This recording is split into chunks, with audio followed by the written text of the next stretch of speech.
નમસ્કાર બધાને મારા રામ રામ।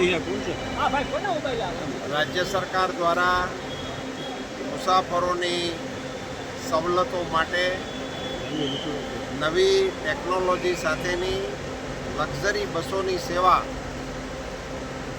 શરૂ કરવા માટેનો નિર્ણય થયો। અંદાજે 100 જેટલી નવી બસોનો કાફલો વાહન વ્યવહાર વિભાગ દ્વારા ગુજરાત રાજ્યના મુસાફરો માટે લેવામાં આવ્યો છે। એ પૈકી મારી જાણકારી પ્રમાણે 25 જેટલી બસો એ આપણા રાજકોટ વિભાગને સોંપવામાં આવી છે। તે પૈકી 7 જેટલી નવી લક્ઝરી બસો જુદા જુદા રૂટોમાં આજથી રાજકોટ વિભાગ દ્વારા સંચાલિત કરવામાં આવી રહી છે। એ ઘડીને આપણે સૌ આનંદ સાથે વધાવીએ।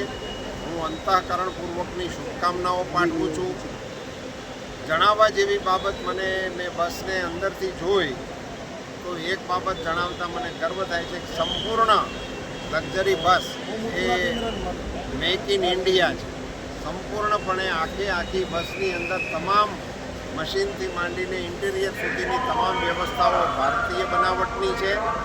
એને આજથી લોકોની સેવા માટે મૂકવામાં આવી છે। બસની અંદર પહેલી વખત મેં સીટ ઉપર જે બેલ્ટની વ્યવસ્થા આપી છે।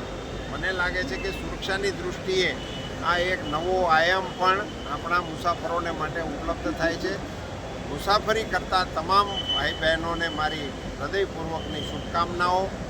આની અંદર કામ કરતા કર્મચારી ભાઈ બહેનો, ખાસ કરીને ડ્રાઈવર મિત્રો અને કંડક્ટર ભાઈ બહેનોને પણ હું મારી શુભકામનાઓ પાઠવું છું। તેમના માધ્યમથી રાજ્યના પેસેન્જરોને સુખપૂર્વકની સગવડતાઓ પ્રાપ્ત થતી રહે એવી શુભકામના। સાહેબ, દિલ્હીના મુખ્યમંત્રી પર હુમલો થયો છે।